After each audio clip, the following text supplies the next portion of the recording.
بسم الله الرحمن الرحيم. الحمد لله رب العالمين، والصلاة والسلام على سيدنا محمد وعلى آله وصحبه أجمعين. السلام عليكم ورحمة الله وبركاته. هذا اليوم المبارك يوم الجمعة هو عيد المسلمين الأسبوعي. Bu mübarek Cuma günü bitinde Müslümanların atnalık beyremi, atnalık beyremi. لأن الله تعالى جعل الأعياد السنوية للمسلمين اثنان، كل واحد يعقب عبادة، عيد الفطر بعد الصيام وعيد الأضحى بعد الوقوف بعرفة. Allah Teala bitinde yılda iki ulu beyrem kılgan ibadetler tamamlanğandan soň, mesela Uraza gaýety, Uraza bir aylyk Uraza tamamlanğandan soň ibadet hem indi Qurban gaýety Arafada turgandan soň, yani Qurban ibadetlerin Qurban'a beýler ibadetlerini ütegenden soň. وجعل الله في يوم الجمعة ساعة لا يرد فيها الدعاء. إذا المسلم دعا الله فدعاؤه يجاب لا يرد.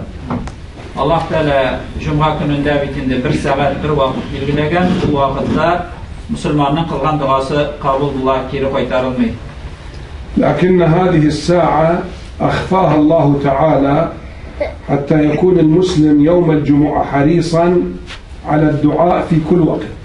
Lakin Allah Teala şu vakitne dua kabul kılan vakitne saatine indi yaşırgen bilgili tugul, hatta Müslüman kişi Cuma gününde günü boyu hayras bolsan üçün ibadetke hem duaga.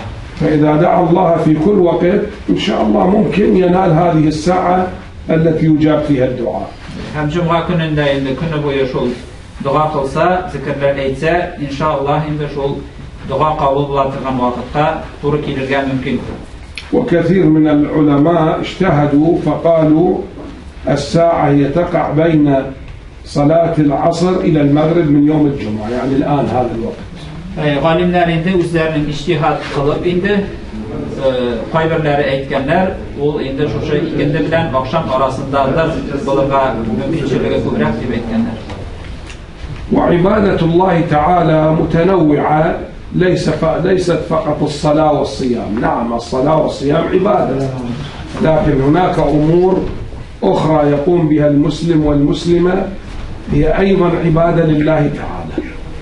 İbadetlerinde alar namaz bilen urazağına tugul, Allah Teala bilgilegen başka ibadetler de var. Şu uraza hem namazdan başka. بمعنى أن العبادة ينال الإنسان المسلم بها ثوابا عند الله لينال النعيم والجنة في الآخرة. İbadet bitindol Allah Teala'ga kulluk ko'rsatuv bu dünyada, indi Allah Teala kuşkanlarını bitev, kıyamet ahirette Allah Teala'nın nimetlerine, cennetlerine erişiş için. وأفضل الطاعات لله تعالى هو التعليم، يعني يعلم ويتعلم. Hem Allah Teala'ga kılınatırgan ibadetlerden, itaatlerden en faziletlisi, en üstünü ol indi ilim veru, kişilerini öğretu. التعليم يعني أستاذ ويتعلم يعني طالب. Ta'lim indi ilim veru ol iki kişiye beyli. Birinciden ol indi ilim veruşu var anda ustaz kişi, hem ikincisinde ilim aluşu kişi ol şakir kişi. يعني الأستاذ لما يعلم ورد في الحديث إن الله وملائكته يصلون على معلم الناس الخير. أيه. Muallim kişi bitinde ustaz kişi okutuşu eğer ol ilim verse, Peygamberimiz sallallahu aleyhi ve sellem hadisinde aytgancha Allah Teala hem onun ferişteleri kişilerge ilim veruşuga salavat kılalar, dua kılalar. هنا لابد أن نسأل يعني كيف الله يصلي على المعلم. Salavat kılalar. Nişek yani bu şiraktayın Allah Teala hem feriştelerdi. Allah Teala nişek indi bu ilim veruşu kişiye salavat kılar. Onun salavatı nerse oldu. وكيف الملائكة تصلي أيضا يعني على الميت. لابد أن نعرف الله يصلي على المعلم والملائكة تصلي على المعلم. كيف؟ Şulay uq indi fəriştələr salavat qıla degan ilim yürüyüşü kişiga. Nişik itib fəriştələr salavat qılalar? Nersə ol salavat qılandı? الصلاة من الله الرحمة، يعني الله يرحم المعلم ويساعده في الدنيا ويساعده في الآخرة. Allah Teala'nın salavatı ilim yürüyüşü kişiga ol Allah Teala'nın rahmeti. Yani Allah Teala ol kişiga dünya turmuşunda da jingillik bire hem ahirette de ona yaxşı urunlar hazırlayır. وهذا ليس خاص يعني في الرجال وإنما يشمل الرجال والنساء المعلمين والمعلمات. الله ينزل عليهم رحمته في الدنيا ورحمته في الآخرة. Hem indi bu Allah Teala'nın salavatı erlerge gene has değil, er kişi olsa da hem hatın kız olsa da Allah Teala o kişiye salavat kıla, yani üzerinin rahmetin bire bu dünya içinde hem ahiret içinde. وكذلك طالب العلم التلميذ أيضا الملائكة تكون في خدمته. Şulay o indi şakir kişi, ilim alışı kişi, ferişteler ona hizmet iteler, ona hizmette bulalar, onun için tırışalar. لأن أي مجتمع أي أمة لا يكون فيها علم تكون جاهلة متخلفة. Nindigine cemiyet bulsa da eğer onda ilim bulmasa, ilim biri bulmasa, o indi nadan cemiyet, karanlık cemiyet bular. والمسلمون لا ينبغي أن يكونوا متخلفين وإنما ينبغي أن يكونوا متطورين في كل العلوم ليس فقط علوم الشريعة. Müslümanlar indi alar fen işlerinde de ortak olarak değil, belki kirisince din ilimlerinde de hem dünyavi ilimlerde de valda varığa değişler, kuterilirge değişler. لكن أفضل العلوم تعليما نعلم الناس ويتعلمون منا الناس، أفضل شيء بلا منازع هو القرآن الكريم. Hem ilimlerinin indi elbette bütün ilimler arasında en hayırlı, en faziletli ilim o indi öğreti boyunca da hem öğreni boyunca da Kur'an ilimi. لأن الحديث النبوي يقول خيركم من تعلم القرآن وعلم. خيركم بمعنى أفضلكم وأحسنكم، إما أن يكون أستاذ فيعلم وإما أن يكون طالب فيتعلم. Çünkü Peygamber sallallahu aleyhi ve sellem aytgan sizin en hayırlığınız, yani en faziletliniz, en üstününüz şoldur kim Kur'an'ı öğrene hem başkalarına öğreter. لأن القرآن أولا بين العبادات، والقرآن بين الأخلاق، والقرآن بين الانضباط في هذه الحياة وأكل الحلال. Çünkü Kur'an indi gıybetlerini öğreter, nice gıybetet kılırlar. Hem şolay öğreter edep ahlaklarını nice kişi uzun tuturlar. Hem şolay indi nindi eybirler haram, nindi eybirler halal iken Kur'an öğreter. بالإضافة إلى أنه كلام الله، يعني أنت حين تعلم القرآن أو تتعلمه أنت تتعامل ليس مع كلامي وكلام الآخرين، مع كلام الله رب العالمين. Hem indi şunun üstüne Kur'an bitinde Allah Teala'nın sözleri. Sen onu öğrengende, yaki öğretkende, sen kişi sözü söylemiyorsun, kişi sözü bilen işlemiyorsun. Belki Allah Teala'nın dünyalarının, alemlerinin Rabbisi olan Allah Teala'nın sözleri bilen işitesin. ولذلك بعض الفقهاء قالوا إذا واحد أقسم يمين، يعني قال والله أنا سأكلم رب العالمين، كيف يبر بقسمه؟ نقول له روح اقرأ القرآن فأنت تكلم رب العالمين.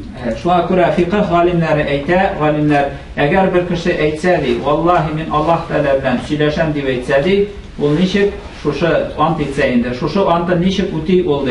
O kişi de barıp Kur'an okurga tiyiş bular, hem o anın şuşu Allah Teala bilen söyleşi buladı. ثم بعد القرآن العلوم التي تشرح وتخدم القرآن. Üstünlüğü bu inşa indi Kur'an iliminden sonra indi şuşu Kur'an'ı anlatırgan, şerh kılatırgan, beyan kılatırgan ilimler kile derecesi bu inşa. تفسير، حديث، فقه، كلها تخدم القرآن. Tefsir, hadis, fıkıh gibi ilimler, onlar bütünüsü de indi şuşu Kur'an'ı ya hizmet kıla, yani şunu anlata, beyan kıla. ومن أيضا العبادات في التعلم والتعليم تعلم اللغة العربية لأنها لغة القرآن. Hem şulay indi okutuda hem öğrenüde de şuşu ilimler indi üstünlük ala. Mesela تعلم القرآن. لا تعلم اللغة العربية. Arap dilini öğrenü de hatta mesela ol indi Kur'an öğrenüge Kur'an'ı anlamağa getirir. Hem bu şulay faziletli. لأن القرآن هو قانون الله للمسلمين. كيف يمكن أن تطبق القانون وأنت لا تعرف لغته؟ Kur'an bitinde bizim kanunumuz Müslümanların kanunları. Şu kanunu bilip işin bitinde Arap dilini öğrenip gerek bula. Arap dilini öğrenmişe durup o kanunu yani Kur'an'ı öğrenip bulmayı bilip bulmayı manalarını. لذلك ضروري الأولاد البنات من الطفولة نعلمهم الحروف العربية الكلمات العربية حتى يقرأوا القرآن قراءة سليمة. Şuna göre de indi biz balalarını bala şartlarını öğretirge tiyiş. Arap dili ne, Arap harflerine hem indi Kur'an öğrenirge dürüst itip Kur'an okuyabilsinler için. وأيضا من العبادة تعليم العلوم الدنيوية. Şolay yok ibadet sanala indi şu Arap dillerin başka fenlerine öğrenir gibi dünyavi fenlerine de öğrenir ol ibadet sanala. لأننا لما نعلم الفيزياء والكيمياء والرياضيات الفلك كل هذا فيه ثواب وأجر عند الله. Biz okutsak, öğretsek, fizika, kimya gibi fenler, astronomiya gibi bunlarını öğretken için şolay ecir sevapları. ولذلك المسلمون الأوائل العلماء في الدولة الإسلامية سابقا العباسية والأموية هم الذين أسسوا للعلوم الدنيوية. Şuna göre de Müslüman alimleri bu zamanlarda Ümevi devletleri bulgan vakitte, Abbasi devletleri bulgan vakitte şu Müslüman alimleri özleri nigiz salgan şu dünyavi fenlerge. يعني علم الطب أول ما ظهر عند العرب المسلمين في بغداد وفي الشام. Mesela meditsina fenine bitinde, tıp fenine nigiz salgan hem indi alga gitken bu fenler in birinci bitinde Müslümanlarda, Araplarda mesela indi Bağdat'ta, Şam'da hem başka yerlerde. يعني علوم الفيزياء، الكيمياء، الرياضيات، الفلك، الأفلاك والشمس والقمر كله للمسلمين. Şulay indi kimya fenine nigiz salı, fizika fenine bilsin, astronomiya bilsin, bütünüsü yani Müslüman alimleri nigiz salan fenler. والعلماء المسلمون ألفوا في هذه العلوم مؤلفات الآن الغرب في أوروبا أخذها ويعمل بها. Şu zamanda okuyan Müslüman alimleri tüzügen, yazgan kitaplar boyunca hatta hazır hükümde de bitinde Avrupa oku yurtlarında şu kitaplar öğrenilir. Mesela tabiplik boyunca mesela Abid Sinna'nın kitapları. يعني مثلا أول ساعة صنعت في الكرة الأرضية في زمن هارون الرشيد العباسي في بغداد. En birinci saat dünyada saat indi, bilesiz indi. Yasalgan Harun-ı Raşid halife bulgan vakitte Bağdat'ta yasalgan dünyada en birinci saatini onlar uylab tapkan yasalganlar. عندنا مثلا الرازي ابن البيطار كلهم كانوا أطباء. İmam Razi mesela Beytar degen onlar bitinde tabiplik fenine nigiz salışılardan hem kitaplar yazmışlardan. أيضا هناك الخوارزمي في الرياضيات.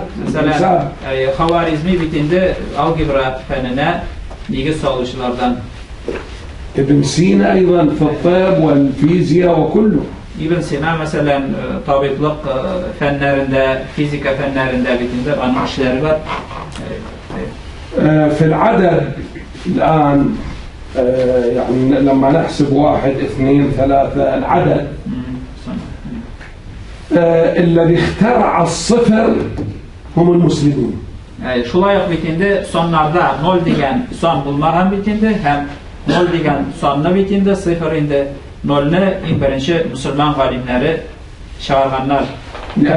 لأن الصفر له قيمة كبيرة في علم الرياضيات. Hem bitinde o 0 degen sonunun kıymeti büyük olur. Matematika feninde, algebra feninde yani hazırlı zamanda bir gerek deyinde kıymeti beyası büyük olur. يعني لو وضعنا واحد كيف نقرأه؟ واحد. ضع أمامه صفر كم صارت؟ 10. إذن قيمته عالية. Mesela bir yazsak bitende ol bir bular. Mine şuşa yok bulgan, yok sanalatırgan, nolunu koygandan son ol onga eylenedi. Bu indi onun beyesin kursete yani şuşa matematik efendinde de şuşa birden ol onu yazsa şuşa yok bana eybir tügerek. حط صفر آخر صار 100 بسبب الصفر. Evet. Dağı bir şuşa nolunu istesen bitende ol yüzge eylene. Birden ayırmalı olarak 100 tapır artırarak beye bular. ضع صفر آخر كم يكون ألف. Dağı bir nol koysan bitende ol menge eylene. Yani bu mine şunda bir mühim son. كم صفر 3. ارفع الواحد لا قيمة للصفر. Eğer indi şuşa minden birini alıp taşlasa bu özü bireybirde anlatmayı yok derecesinde yani 3 nol tursa o bireybirde anlatmayı. لما تحذف الواحد صفر بقي لا قيمة له. هذا من وضعها؟ وضعها العلماء المسلمون. Yani şuşa nol bilgisen bitinde Müslüman alimleri ilk birinci bulup kullanışa kiritkenler, uylap çıkarganlar, tapkanlar. وأهم شيء في التعليم أن يكون المعلم أو المعلمة قدوة في السلوك والعمل ليس فقط يعطي معلومات. قدوة يعني. İlim birgende müallim bulsun, müallime bulsun, en mühim, en kerekli eybir ol özü misal örnek kılırga deyiş okuşularga. Yani ilim ma'lumat verişine tügül, örnek misal ona yerlik kılırga deyiş. يعني أولا في ضبط الموعد الدوام في الصدق في الإخلاص يكون قدوة.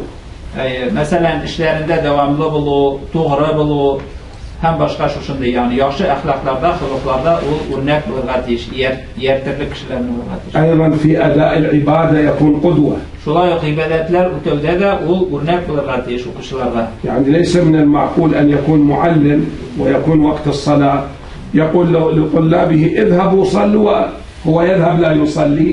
إذن هذا ليس معلم. Eğer mesela bir okutuşu müallim bulsa, eğer mesela namaz vakti ciddi okuşularına ayta barız namaz okuruz deyip, ama özü namaz okumasa da bu indi müallim tügül, bu okutuşu bula olmaydı.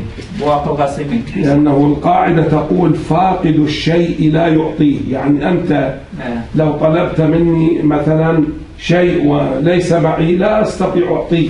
Çünkü kaide bu inşaatı özünde bulmağın eybirini kişi bire almaydı. Şuna göre de özü ötemegen eybirini o başkalarına ürete almaydı. فلو كانت مثلا المرأة غير محجبة وتقول لطالباتها تحجبوا لا يسمعون كلامها.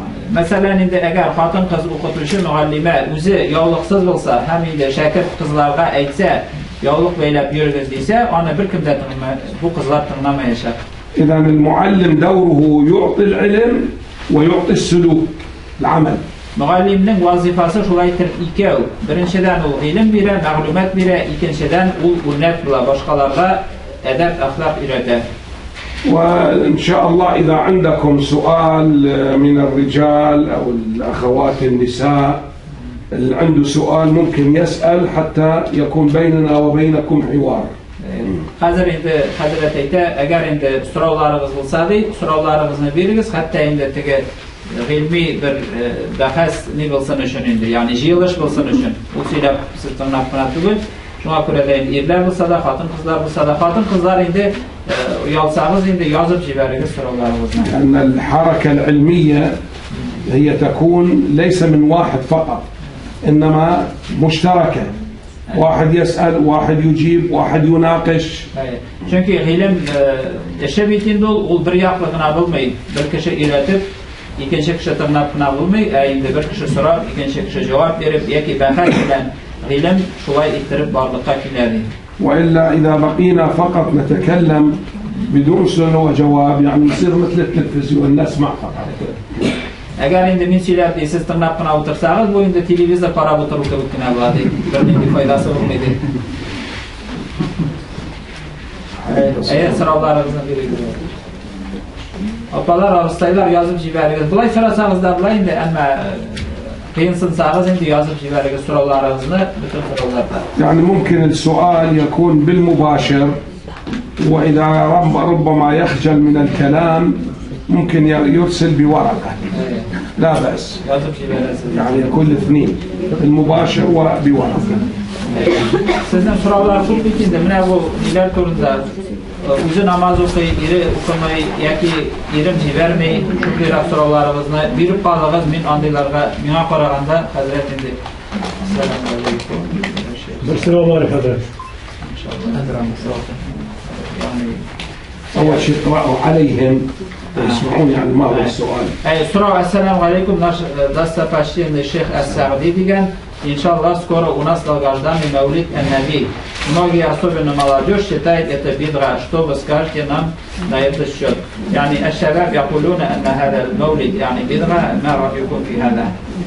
احنا سبق أن تكلمنا عن البدعة هو إحداث شيء يخالف الدين.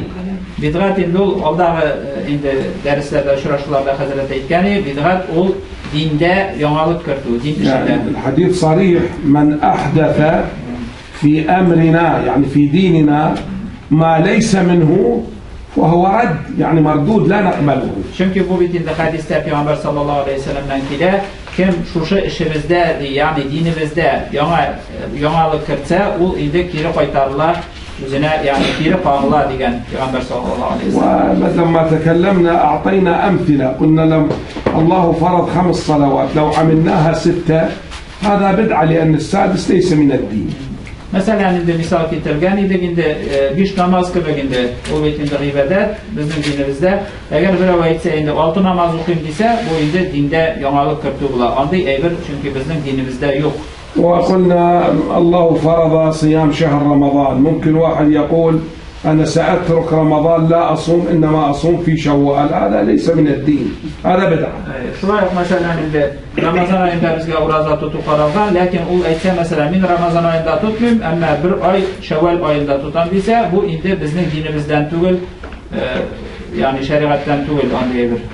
فمولد النبي صلى الله عليه وسلم يعني وفرح بمولد هذا النبي والفرح بالمولد بالنبي هذا شيء مشروع. Mevlid indul mesela nemsal mevlid ol Peygamber sallallahu aleyhi ve sellem'nin tuğuna buluğuna şatlanı değil. Hem indi Peygamber'in buluğuna tuğuna şatlanı bu yani yaxşı bir naşar bir tugul. طيب نرجع للقرآن. Kur'an'dan qanıyız diye koytarız. القرآن قال هذا النبي رحمة وما أرسلناك إلا رحمة العالمين يعني بنص القرآن النبي رحمة. Kur'an'da Allah Teala hitap ettiğinde biz jibermedik peygamberinin meğer alemlerge rahmet edip jiberdik diye. في آية أخرى أمرنا الله أن نفرح بالرحمة. Başka ayette Allah Teala rahmetke şatlanırga koşkan. Allah Teala'nın rahmetine şatlanırga. في آية ماذا يقول قل بفضل الله وبرحمته فليفرحوا بذلك.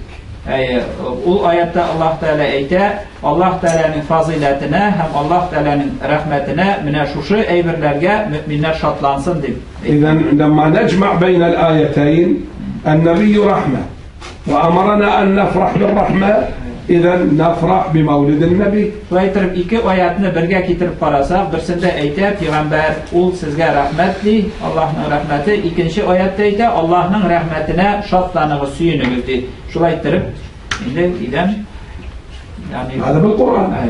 ثم النبي صلى الله عليه وسلم هو نفسه احتفل بمولده ليس نحن.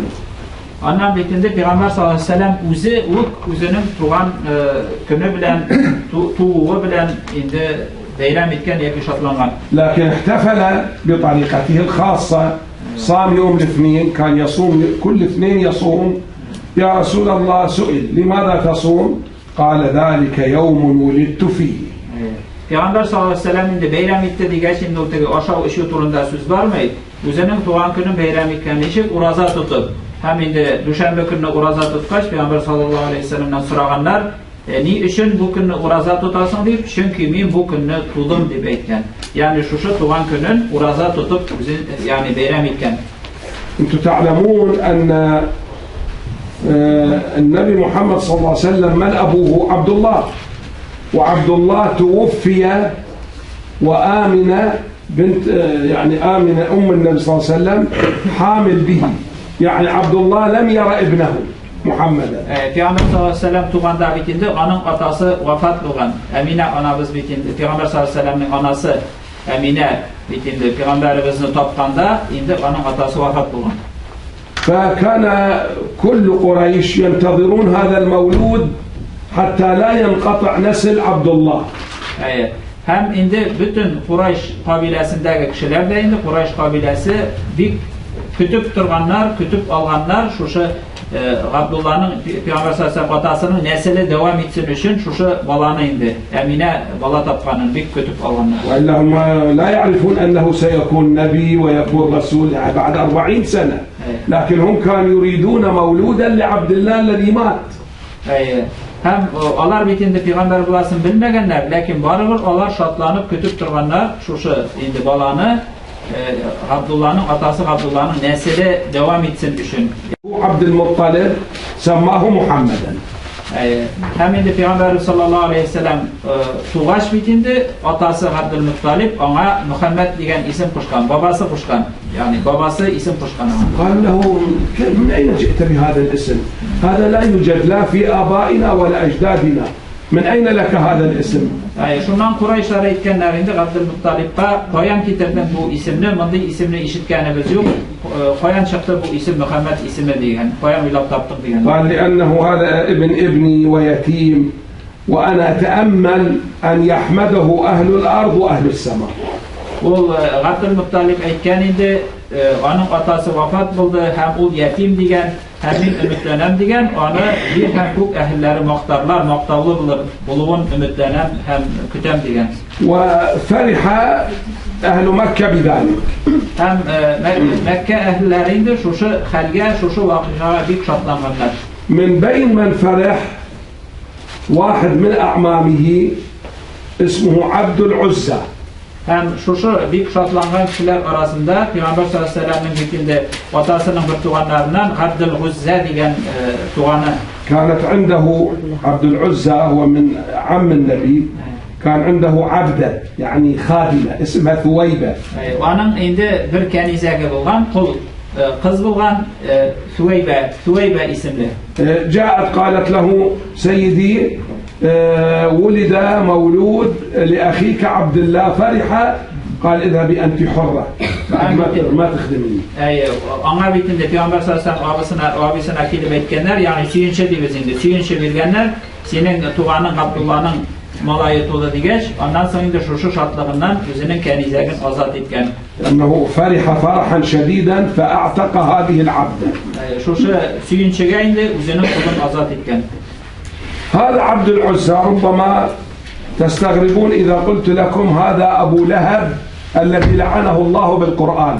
Şu Abdül'Uzza indul Kur'an'daki iletilen Ebu Leheb. تبت يد أبي لهب. Şul indul, şul kişi, şul abisi.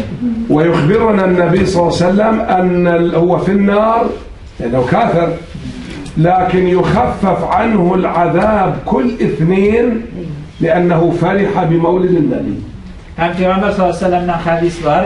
Mine şu Ebu Leheb'di. Onun cehennemde her düşenbe günü gazabı kimetileşekti. Çünkü o Peygamber sallallahu aleyhi ve sellem tuğanğa şatlangan hem yani beyram etken. ثم الاحتفال بالمولد يعني نذكر سيرة النبي وهذا مشروع. نقول الأناشيد الشعر وهذا مشروع. يعني الشعر قيل بحضرة النبي وفرح به. ما في مشكلة. İkinciden bitinde bu mevlütte bitinde Peygamber sallallahu aleyhi ve sellem'in sirasını, tarihini öğreniriz. Hem bu şeriatka turuk ile karşı kelmeyi.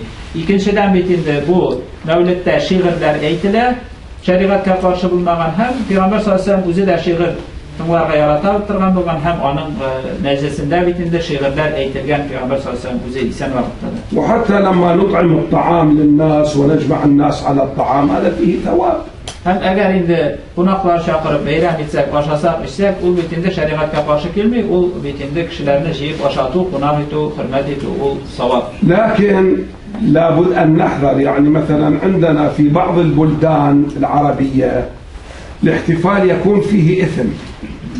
Lakin biz saklanırga tiyiş. Mine şuşunu beyran etkende şeriatka karşı günah işler bulmasga tiyiş. يعني مثلا اختلاط الرجال بالنساء والنساء متبرجات. Mesela de bizning endi qo'y bir g'arab yerlarida endi mavlid aytganda erlar xotinlar birga shunda qatnasharlar deydi. Ham bu bitindi yaramaydi. يقومون بأعمال غير شرعية يعني يخالفون الشريعة. هذا غير صحيح. Ham bitindi xotin qizlar masalan yovliqsiz ne bo'larga mumkin. Ham shariatga qarshi keladigan qo'y bir ishlarni ishlaylar. Ham bu endi albatta yaramaydi deydi ishlar. فأصل المولد النبوي مشروع ولكن لابد كله يكون ما فيه مخالفات شرعية. Şu ayttirib mavlid o'zi endi shariatga qarshi kelmaydi, lekin uni o'tkaru shariatda tiyilgan ishlar bilan bo'lmasqa tegish, ya'ni gunoh ishlar bo'lmasqa tegish uni o'tkazganda. Hazret, ne ettin dersen? Yazıma kadarın. Buna biz Kur'an'ı okuyoruz. Hani biz okuyan sayı her bir sözün bizden tercüme-i tanımıyoruz anı. Da bu sen tercüme kitabını okutma, şeyde Pınar'ın mevelesini anlıyoruz. Bizge onun sevabı var mı yok mu okuyan şey? هل يكون ثواب قراءة القرآن ولو لا نفهم شيئا؟ نعم، هو أولا النظر إلى المصحف هذا فيه ثواب، نظر بدون قراءة فيه ثواب. حتى وقوم يقرأونا ذا قرآن كتابنا قرأونا ذا ثواب سنة. فإذا قرأت لك بكل حرف 10 حسنات حتى لو لم تفهم معناه. Hem hadiste aytilgan şeydi, her bir tarafi üçün tağlı savab yazılar, bir neydi ma'nasını anlamasın da. يعني تقول ألف لام ميم 30 حسنة، ألف 10 لام 10 ميم 10. Mesela elif, lam, mim dediğinde Bakara'nın birinci ayetini okusam, sana 30 savab yazılar. Elif degan üçün 10 savab, lam 10 savab, mim 10 savab. Rahmat. So'rovida agar xo'sh qilirga tilovchi xotin qizning mahrami bo'lmasa, gruppada bo'lgan yetakchi bilan borib xo'sh qiluv yaxshiroqmi yoki xo'sh qilmay voqelikqa ketuv xayrrakmi? لو لم يكن عند المرأة مثلا محرم حتى تذهب إلى الحج، أحسن لها أن يبقى يعني في بيتها لأن ما عنده محرم أو أن تذهب مع الجماعة. إما أن تذهب مع زوج، هذا الزوج يعني هو يعني هذا يسموه ما عندها شخص يعني ما عندها زوجة ولا أخ ولا أب. أيوة. إذا كان هناك نسوة 5 فأكثر ويتعهدون تمشي معهم ممكن، إذا فقط رجال لا تذهب. Şitirler bilen indi varığa yaramaydı, lakin bir kadın kız olsa hem indi onlar aldan yok söyleşingen olsa onlar seni alıp baralar yürütürler. Şu vakitte ruhsat ettiler diyinde. Lakin fi hali mesela filan لا تذهب مع الرجال ما حتى مع جماعة النساء. لا هو إذا يعني هو الأصل أن تذهب مع زوج أو محرم، لكن بعض الفقهاء أجازوا مع نسوة ثقات لا يقل عددهن عن 5. لماذا؟ سامح الله ماتت، من يتولى تغسيلها؟ إذا هو موجود نساء ما في مشكلة.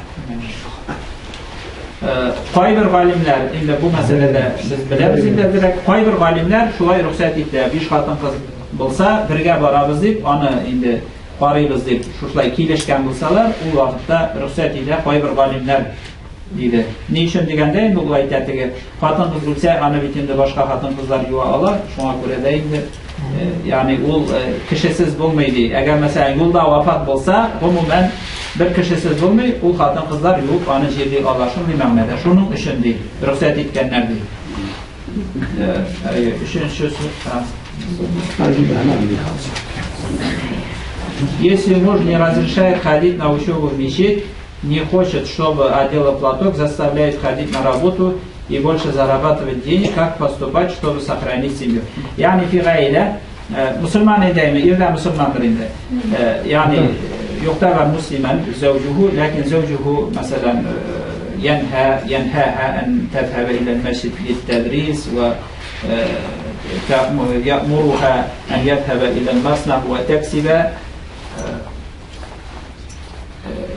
ماذا يجب عليها؟ يعني ترضى حتى يبقى مثلا عائلة يعني بدون طلاق يعني، أو لا طبعا، يعني ما عدا عبادة الله الفرائض لا حق للزوج فيها، الباقي لابد أن توافق الزوج.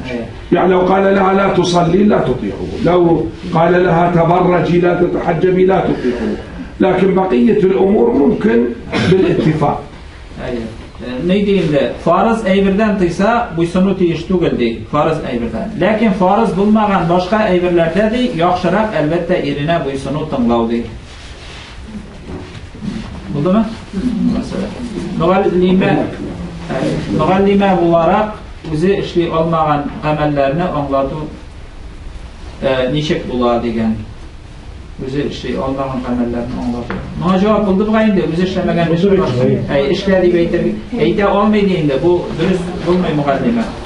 Bir hakkın haklav medresege ukurga jibermeyi. Bir namaz okumayı, hatına okumayı. Nikah hukukunda İslam dini Allah koşkan şey yaşayın namazda okuyup deyip orada bilgendik. Yani عندما تزوج الزوج يعني هو وعد أن يصلي ويصوم يعني ولا يمنعها من ذهاب إلى المدرسة للتعليم.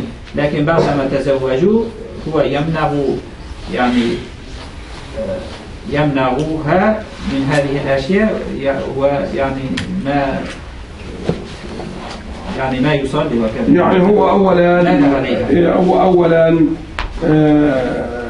يعني لازم أن تتوافق معه حتى لو لم يصلي لعل الله يهديه بالمستقبل، لكن هو آثم ويحاسبه الله لأنه نقض شروطه وعهوده.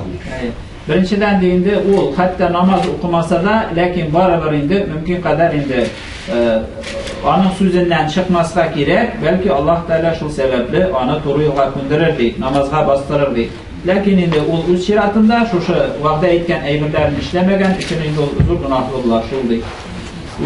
Bunda başka sıra ölgen kişi ruhuna 41 yasin şakı bidgat amelme niçik paraga mesela. Yani inde de عادة يعني بعد الموت يقرؤون ياسين 41 مرة مثلا. هل هذه بدعة؟ ياسين تقرأ وتودى ثوابها للميت، لكن كونه عدد 40 لا هذا ما موجود. ياسين وقف عند ميت كباغشلاو رخصة تلا شريعة تبار، لكن غيرهم 41 ديgan son عندي شريعة yok indi doğru kelime yani olay dibeytu bid'at bila 41 uqratiyish deseydi yani إذا قالوا أنه يجب أو يفضل، لكن إذا يقولوا يعني فقط لا يجب، إنما يرغبون ممكن يجلسون 40 واحد كل واحد يقرأ سورة ياسين لا بأس، لكن ليس على أساس إلا 40. يكون بدعة أن يقول واحد طبعا. غيرهم 41 dibeytse o bid'at bularında. Lakin üzeri bulay mesela ciğerşe 41 okuyma başka okuyma ansayın de. Ama غيرهم 41 dibeytu ansa bid'at bularında. Ассаламу алейкум ва рахматуллахи ва баракатух. Скажите, пожалуйста, нужно ли развивать и обучать своих дочерей? Сейчас среди мусульман прослеживается такая тенденция, что родители, надеясь на то, что дочки выйдут замуж, может быть не очень образованной и не усердствуют в обучении дочерей. Считают, писать, читать умеют и хватит. Правильно ли это? Надо ли девушкам высшее образование? يعني بعض المسلمين يعني يمنعون طفلتهم يعني أو بناتهم من التعليم، يقولون سيتزوج لا تحتاج إلى مثلا دراسة عالية أو كذا. هذا صحيح؟ لا هذا غير صحيح، لأن العلم ليس فقط للرجال وإنما هو للرجال والنساء ما دام بحدود آداب الشريعة. Это неправильно, потому что женщины тоже имеют право, должны обучаться и высшее образование и так далее, но должно быть в границах разрешенного шариатом. То есть халяль юллар белән булгатиш, харамга кирмәскә тиеш. يعني المرأة المسلمة أيضا تعبد الله بقراءة القرآن، قراءة الحديث. كيف ستقرأ وهي لا تتعلم؟ Şulayaq bitində ğibadət qılıq bitində irlər üçün mənə tügül, Qur'an oku, hadis, məsələn, təfsirlər bilu, это тоже является ğibadətім, и женщина тоже имеет право делать такой ğibadət, например, обучаться этим наукам. Məvlidni ütkərgə yarağaç, tuğan günlərini də beyləm itərgə yarayma digən. İdən, لو جاز مثلا حفلة بمولد النبي، هل يجوز لنا أن نحتفل بمولدنا أنفسنا يعني؟ إذا تحتفل بمولدك لا بأس، يعني أنت من حقك تفرح بمولدك، لكن لا يصير في مبالغات وإسراف والتشبه بغير المسلمين هكذا. Eğer indi tilesendi uz tuğan gününü ütkərigə mında indi nindidir günah bula deyip eyte almayızdı. Lakin indi ol şeriatga qarşı kilməsgə deyiş, artıqlıq qılınmazqa deyiş, artıq sarf etib eymürlər hem şulay indi etkənimizcə Müslüman tüvüllərə oxşarğa deyiş tüvül bu işlərdə. Yani مثل ولادتك نعمة من الله، كيف تقابل النعمة؟ شكر الله. كيف تشكر الله؟ تجمع الناس، اقرأ قرآن، حط لهم طعام، ما تجي تعلق شمع ونار وكذا وديوم معرف ايش، هذا تقليد لغير المسلمين. Senin tuğun deyildi, ol Allah Teala'dan nimet. Sen ona şatlanırğa mümkünsen, lakin indi de kafirler işlegen gibi anda şemler koyup, yakıcılar deyip, olay ütkerge teştük olsun de, hem indi Peygamber sallallahu aleyhi ve sellem'nin bitil mevlidi niçin ütkergenin biliriz, urazat tutup, şuna göre ulda iteyindi. Mesela eğer indi Kur'an okup, şundi meclis ütkerip, indi gıybedette ütkerip, وذكروا الخير لك شوي بيرامي حتى يكون في عمره وحياته بركة. حتى عند شو بيرام arkasında da bereketin ömründe bereketin olsun için yani izginip çarpılanذكروا indi şuy beyram etdi. Yerim şayarıp $3 kayıttım ya anımdan yaşarga yarayım. Yani تقول أن زوجها طلقتها مسحة مزاحا يعني هل يجوز عليها أن تسكن معه أن تبقى النكاح والطلاق مزحه وجلده واحد، يعني الطلاق يثبت حتى لو بالمزاح تكون مطلقة. النكاح والطلاق والنكاح إذا مثلا بالمزح قال له زوجتك بنتي، قال أنا قبلت، خلاص ثبت النكاح. أي hadiste aytilgan şeyinde iki nikahta da hem talakta da şayarıp eytu ul hak sanalar. Yani şayarı sanalmıyor. Şuna göre talak etse de şayarıp ul talak sanalar. Hem nikahta indi nikahlandırdım, riza buldum deyip etse de ul indi rizalık sanalar. Şayarıp etse de ul dürüstüler. لذلك إذا طلقها طلقة واحدة ممكن تعود إليه قبل انتهاء العدة. ثلاثة هذا مشكلة. إذا طلقها ثلاثة هذا تنفصل منه ولا يجوز تبقى معه إلا ربما تتزوج ثاني والثاني يطلقها بعد الدخول وكذا. Endi bir tapırığına aytgan bo'lsa, anda endi kiri qaytaruv mumkin, ammo 3 tapır aytgach endi u kiri qaytara olmaydi, hatto u er ikkinchi xotin olib, bu xotin ikkinchi erga chiqib, endi ikkinchi er ayirib, shundan so'ng birinchi erga kiri nikoh o'qib qaytarlar, boshqacha bo'lmaydi, birga tura olmaydilar. Bu endi shariatda belgilangan, biz aytamiz. Когда человек умирает, считают Коран полностью хатим калу. Если польза для умершего. عندما يموت يعني الإنسان يقرؤون أو يختمون القرآن ويعني يدعون بثوابه للميت. هل يجوز هذا؟ أي bu sorular indi gel buldu. Indi o dürüst ruhsat etiler savabın indi Kur'an bitip bağışlav. لماذا فقط يركزون على القرآن؟ يعني ممكن يبني مسجد ويقول هذا ثوابه لفلان. القرآن لأن ببلاش يتولون القرآن، أو مثلا يعطي صدقات للفقراء لطلاب العلم بنية الثواب. لماذا فقط القرآن؟ Şeyh aytayında niçin Kur'an okup bana bağışlıyorlar diye, niçin mescitler salıp bağışlamıyorlar savabını diye, yaki medreseler salıp başka izgilikler kılıp niçin meyitlerge savabını bağışlamıyorlar diye, şuna gacaplanayında. Bu da boş kabulhanlar mı neydi? Bunda akşa çavarası yok, şunun için mi neydi? Caylı mı neydi? يعني ما من له حقوق يقولون خلاص إن شاء الله بالدعاء والقرآن. أي دعاء هم قرآن القبطين الله يساري. أجر ممكن شيء يقول ما ساري. bir uzun Müslüman deyip bir işe katın Ruslarının tuğan günlərində, paminkalarında qatnaşar. Bu xatın münafiq hükmündə bulunmuyor.